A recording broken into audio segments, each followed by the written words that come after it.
Well, I thought I would make some comments about this whole Kony 2012 thing. I'll admit right off the bat that probably a lot of my subscribers, not all of them I guess, but a lot of them are likely going to have similar reactions, or if they have similar connections to me, have heard similar sentiments from others. By a little way of introduction, I think 2 days ago I started to see it posted on Facebook quite a bit, although by my friends in Iceland primarily, my non-libertarian friends in Iceland. So I really didn't pay it that mind because other than admiring their bodies, I don't find them that interesting. However, yesterday, one of my friends from Boy Scouts actually, who does not frequent Facebook, who's in the Air Force, who's kind of a constitutionalist. I don't know if he supports Ron Paul or not, but he's not somebody who wears his ideology on his sleeve. He posted about it, and he's the same video. I recognize the same icon, although I didn't know what it was about. And his comment didn't make any sense to me when I looked at the title. So I thought, okay, this is something that's clearly going viral, and I should probably watch it. And I was at work, and although my internet on my computer is not too good, my iPhone does work, and so I went ahead and watched the 27-minute documentary, so-called. And it becomes very evident instantly that this is going to be something that pulls on your heartstrings, which is fine as long as there's some reason, evidence, and information and data to back it up. If you have a rational plan of action, it's fine to augment your argumentation with appeals to emotion. That's fine. But this was exceedingly emotion heavy, and there was a lot of data that, as I was watching it, a lot of information that I was immediately thinking, well, I need to know that this or this before I can make a judgment here. Now, the big thing was this Joseph Kony person is, it's said in the video that he is abducting all these children and committing all these war crimes, which apparently there's consensus that's true. He's committing war crimes. And he's doing it for, quote, no reason at all except to stay in power. And this is both like a syllogism and also insufficient information, because as far as I'm aware, every government everywhere does everything it does in order to stay in power, whatever it is that it does now. In Western societies, they tend to be a little bit more sophisticated about this, and they try and buy people off of welfare programs and flowery speeches and that sort of thing. And in other places, they like to stay in power by killing all their enemies and enslaving, you know, innocent people to be their dupes. But more than that, nobody is that crass. They will simply couch it in those terms. And my guess is that he is in some sort of power struggle with the Ugandan government, which I learned because of not this video, but because of reading about this video, that they have a president now who, either because he has just been reelected for a 4th time or already has served 25 years as president. So he is himself a dictator, and never heard great things about the Ugandan government. So I fail to see how taking sides in a dispute they have with one of, and apparently one of many, dissident armed groups, it doesn't make a lot of sense to me. And the narrative, I mean, the basic narrative is, this guy's a criminal, so we have to act. But there's other problems with it. One, there's this kind of theme of empowerment. Like, look at the things we can do with social media, which is true. But then the manifestation of that power is vicarious. The whole point is, you're not really powerful. All you can really do is convince the government to do something. So I'm influential because maybe I can get Angelina Jolie or Brad Pitt or Oprah Winfrey to convince Barack Obama to do something. And I don't see that as necessarily very empowering. In fact, I think that's anti-empowering. That's like begging for scraps off of a table, as far as I'm concerned. I don't see that as empowering. There's nothing wrong with donating and the on-the-ground activism, which apparently this organization, there is some of that, although I've heard people express doubts of what proportion of the money they get goes to that. This is a legitimate concern and question with all philanthropic organizations, even non-governmental ones. How much are they charities to be charities, and how much are they actually doing what they say? Most of them do something, at least for show. Some of them take it more seriously than others. Others do the best that they can, but there's unavoidable overhead, and this is just something that you can't just take it for granted that because somebody does something on the ground somewhere that it's a worthwhile organization. That's something you have to go on a case-by-case basis. And my understanding is that they're very secretive about it, and I see giving them $30 for a tiny, tiny bracelet with a number on it and a poster that'll have negatory effect, even en masse, is dubious. If they wanted to really help these people to defend themselves from an aggressive criminal, which is apparently the case, at least used to be the case, I think it would do better than to give them radios and an early warning system to give them guns and training. I know this is like heresy to modern liberals who view guns, guns in the hands of military units that actually slaughter far more people than this guy ever will. That's okay, but people owning guns, that's pretty fishy. We don't want that. The bottom line is, though, guns preserve life and preserve liberty in the hands of those who wield them, and so the more people who wield them, the more preservation of life and liberty we will have. My guess is that this will never happen for two reasons. One, the hipsters who are pushing this are probably disgusted and revolted and probably terrified of the idea. Two, the Ugandan government, I'm going to just assume here, I don't like to make assumptions, but I'm not going to look it up, is totally opposed to arming its citizenry in any degree whatsoever. They have a monopoly on, they want a monopoly, they don't have one, but they like a monopoly on firearms. And the bottom line is they're probably not any better than this Kony guy by and large. They know that, and they just assume they don't have to fight the people to despoil them any more than Kony does. So they would never allow it, and that's, of course, the easiest, most practical thing that would end this. You know, everyone's heard of the Rwandan genocide. Very few people hear how it ended, and it ended because of a Tutsi militia that was in another country just came and very easily swept aside the Hutus who were doing it. They were, after all, armed with only machetes. If only the Tutsis had been able to own guns prior to this, it never would have happened. So that seems like the obvious solution. The other thing is there's a lot of misrepresentation in the documentary. One thing I noticed as they said that, well, now he is spreading, and they showed a map of, you know, this red region that basically covered the northern third of Uganda and then spread into southern Sudan and Central African Republic and into the Zaire, now known as the Democratic Republic of Congo, although it's neither democratic nor republic. I guess you could say it's democratic, I don't know. And the implication that I got, not knowing a great deal, I mean, I'm a big geography buff, I can tell what the countries are by their shapes without them being labeled, which is a lot more than I can say for most people, and I do know some of the history. I don't follow their contemporary politics.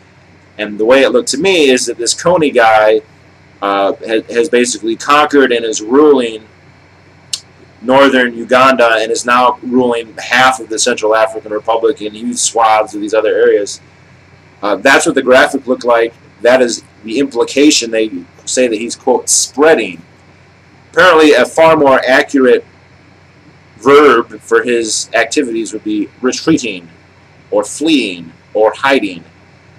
Apparently the efforts of the Ugandan military, although somewhat haphazard and poorly coordinated, have more or less won the day, and he's been forced out of Uganda. And he is not conquering those other areas. He's hiding out, and his physical control is peripheral, and sure, on the margins he still hurts people, but it was very misleading. The other thing is all the shots they have of apparently all the children piled up in safe houses. That is apparently stock footage from more or less a decade ago. Apparently the peak of the child kidnapping happened between 1999 and 2004 or 2006. So it's been about a decade since it's been real intense violence. Which is not to excuse low-level violence, but the implication is that things are much worse than they are. Also, Uganda has other problems, even assuming that Kony is as bad as he says, other problems that dwarf him. So why he would be a big deal, it's not clear now. And then, of course, one can critique all the guilt that people have. Oh, it's our fault, let's give some money. And then how does that assuage your guilt? How do you feel like you're a moral agent or actor to throw a little bit of money at a problem you don't even understand? You don't. So there's that.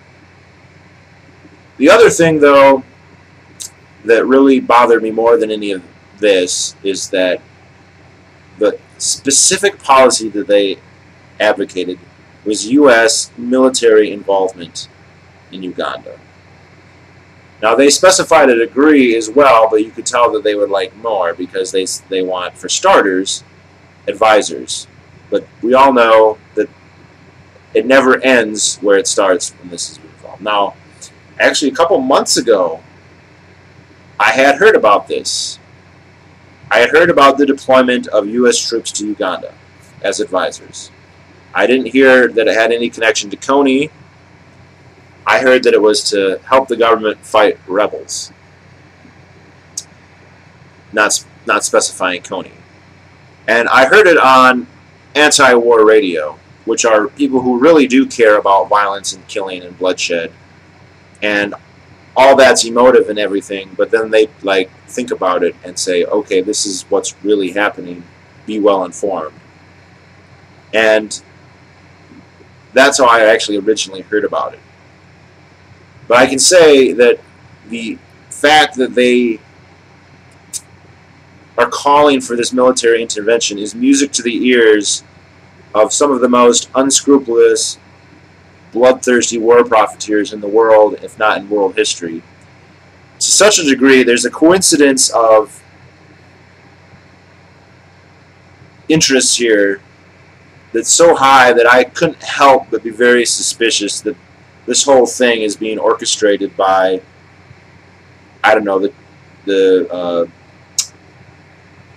what is that huge conglomerate? You know, some defense firm or Lockheed Martin or somebody. The Carlyle Group, yeah, that's who I was thinking of. Because whenever someone proposes a war, you're going to have the people who build the weapons for that war, which is going to be some company somewhere. They're going to come out in favor of it. Whoever their congressional representative is going to come out in favor of it. The military is going to come out in favor of it. There's a whole ideological strain that's very prevalent in Washington that the United States should be fighting everywhere. It's a very martial, genocidal, evil ideology, and they want war everywhere, and all they need is a different pretext for whatever country they want to occupy and have a war in. And they can easily pick them, or they can just make them up out of thin air. And this is a wonderful pretext that's just being provided to them on a silver platter, so silver that, like I said, I have my suspicions about its origin, or at the very least its promotion. I'm sure that there are some people, without a doubt, there's some people who sincerely believe this. There's also some people who are really happy that it's happening for all the wrong reasons. And the fact that they believe that they have the power to make the government do something is absurd. The government is not immune to society at large. It will do things out of fear. If a politician fears that they will not be elected, they will do something. If they feel there will be a revolution, they will do something. No one's going to be unelected because of not supporting taking out Kony.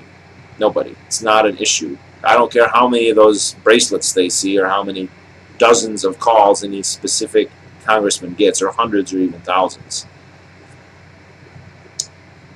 But if the government wants to do something and you offer them a pretext, they'll be happy to take it, and that's what's, I think, really happening here. The other thing is the blatant hypocrisy here. If Kony is a war criminal, then Barack Obama is a multi-times worse war criminal. And it was very ironic because they interviewed some artist who was talking about empowering, and apparently he was the artist who created the hope signs with Obama that says hope. When he was talking, and I'm assuming that was him, they said he was an artist. In the background, the whole wall was covered in that. And instead of hope, it should say war criminal, because all the pictures they show of mutilated faces and victims of Kony, we could do that with victims of Barack Obama. We can do that with children in Pakistan, Peshawar, Afghanistan, Libya, Yemen, Somalia, depending how vicarious we want to get, in Palestine. Not yet officially, but who knows, soon in Syria. If I didn't mention it, Iraq. And those numbers total up to be pretty atrocious, and we can show photos of all of them being maimed and killed. Obviously, the American citizens that he's killed just the other day, that Eric Holder argued is perfectly legitimate. He can kill. He doesn't have to wait, and that's criminal. That's a war crime. And he's the person who's going to be the white knight who rides in here to save everything? No. There are other problems with the idea of intervention, even if we were to accept that Obama is not himself a war criminal. That is, okay, we're going to have to go and arrest Kony. Obviously, he's not going to just turn himself in. He's going to put up a fight if he can, which apparently the basis of the documentary is that he can, at least to some degree. So we can assume that any military units, whether they be ours or some African proxy, will have to fight. As far as the documentary is concerned, he's guarded by a whole bunch of brainwashed children. And so we're being motivated to go to war for the sake of these children, and yet we will be killing them in the struggle, at least some of them. This is the whole fact that makes this humanitarian preemptive war a sham. We're going to help Saddam Hussein's a butcher. Yeah, he was a butcher. He was a lot worse than Kony. No question about it. No question about it. And we rode in there to the rescue, and we outdid him in terms of butchery. Maybe we didn't mean to do it, but what's the difference? Just because you sanitize it and say, oops, doesn't make it okay. Any more than Joseph Kony saying that he's doing it to bring a Christian. I've heard that it's the Lord's Revolution Army or whatever, that it's somehow a Christian kind of thing. I'm sure Christians out there would object, and probably with some justification. But for him to do what he does and then just say, well, I have an ideology that says it's okay, that doesn't make it okay. And likewise, it doesn't make it okay for us to do that, the U.S. government. The use of the pronoun us is hesitant at that point. We would be killing them. We'd basically be taking a side in what amounts to some degree of a civil war, neither side of which is worthy of our support. If there is suffering, then there is a role for humanitarian aid. If the people are being victimized, they should be protected with firearms, or maybe allowing them to immigrate, which of course the state will not allow typically. So the military intervention is not the way to go, not at all. The blatant glossing over the fact that this entails killing was completely omitted from the documentary. It's calling for a war without any attempt to say, oh, well, the war will kill people too, but, you know, there's not even an attempt to cost account that. At least sometimes in the lead up to Iraq, people said, yeah, we'll kill some civilians, but on net it will be worth it. I don't even see an attempt to come to that calculation. So the empathetic figure, Jacob, but really the real empathetic figure in this was really his son, by the way. He keeps showing his, 2 or 3-year-old son, who's just so cute. And the implication throughout the thing is this could be him. I think he even says, what would I do if someone... Because, you know, bottom line, people are racist, and they see a funny-looking African kid named Jacob. They don't empathize with him too much. We're all used to seeing videos of you know, Ethiopians with their ribs sticking out and whatever. We don't... It's a lot worse with if we see that with white people. And he kind of admits that, like, if that happened to my son, it'd be front page news. So we kind of assume it's his son. But yeah, let's just look at this Jacob character.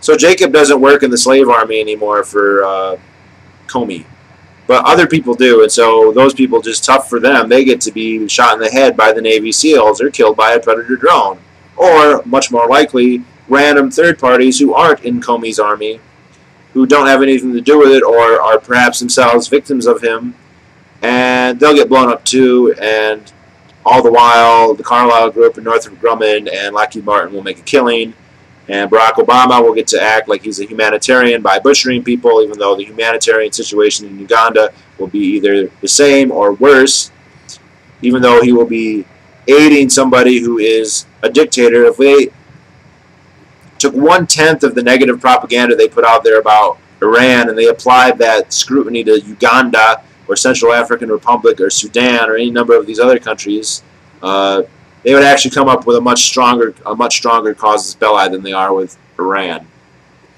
Not that I like Iran, I'm just saying that that probably compares favorably to a lot of these sub-Saharan countries. But no, we're not going to do that. We're going to feel good, and this is the other thing. These people just abandon reason. As Gandalf would say, when did Saruman the Wise abandon reason for madness? Well, unfortunately, when it comes to things like politics and international relations and economics, people tend to abandon reason for madness. Now, they don't do this with their jobs or with their own personal finances, usually, or when it comes to thoroughly investigating who's going to win the next football game, that sort of thing. They apply reason to that. But when it comes to politics, and especially international politics, it's all pulling at the heartstrings. And it's tempting to go, okay, well, their heart's in the right spot. But what they're advocating is so atrocious that I can't forgive their road to hell that they're building here. That I'm going to have to pay for and maybe suffer the consequences. Be rest assured, if this really happens what they want, there's going to be other groups in Uganda who don't like it, and they're going to rebel, and pretty soon our government's going to say that they are Al-Qaeda, whether they are or not. This is what's happened in Somalia, where we get involved, and then people resist us, and suddenly they're Al-Qaeda, and then all of a sudden we've got to be more involved. It's a snowball effect from hell. All that's going to happen.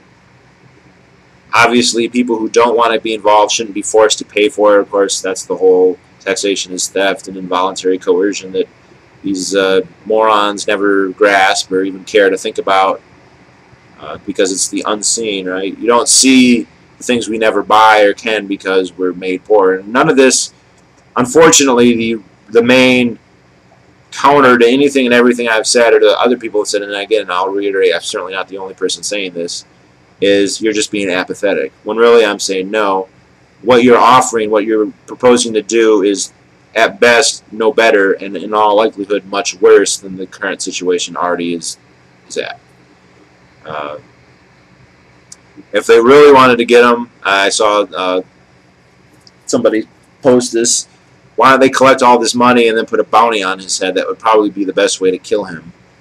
I don't know what the emphasis on giving him to the international court is. I'm not sure how judicious they really are anyway.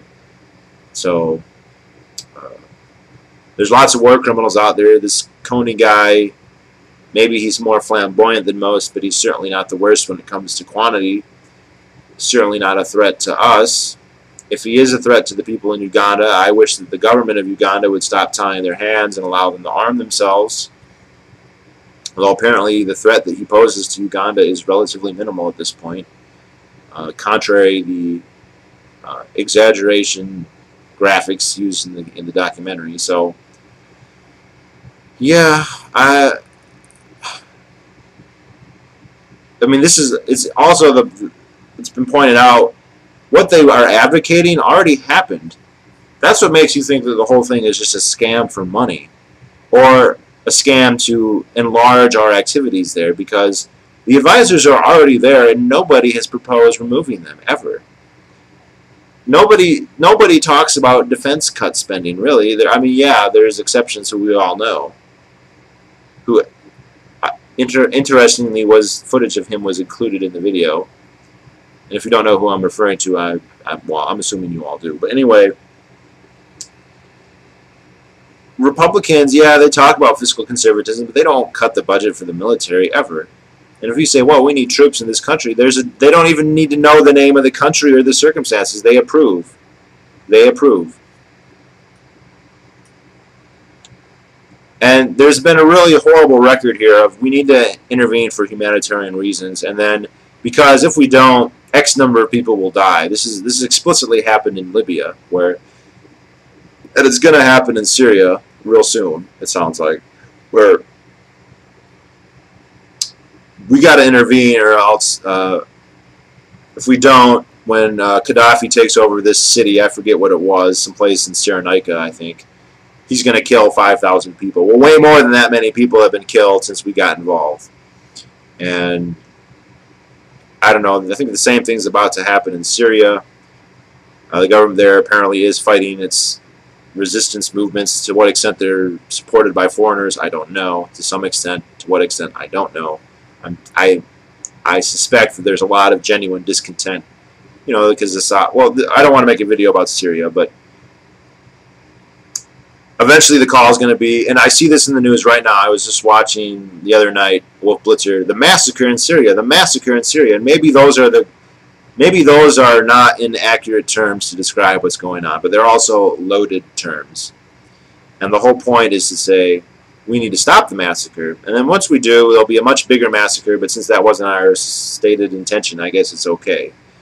So there's a supposed massacre crime going on in Uganda, although apparently it ended a while ago, and we're going to get involved, and the fact that that causes a much worse situation is irrelevant. The fact that we'll likely end up with bases there is an Africa Con, by the way, now the military just finally established one. I'm surprised it hadn't happened already. And look for us to be building Air Force bases there to project our power and to fight Kony and his successors. Even if they kill him, they'll say, well, he was Al-Qaeda, and everybody who ever knew him was Al-Qaeda. And there's, what do you know, there's Al-Qaeda everywhere all over Africa, in Angola and Zaire and Congo, probably Rwanda, Burundi, Tanzania, Malawi even. Hell, before this is all over, we'll probably be invading South Africa and Egypt again. So, please, people, if you're one of these Kony 2012ers, think about this a little bit more than just being a mindless shell for a ill-fated, ill-conceived, disastrous course of action with dubious creators and dubious justifications.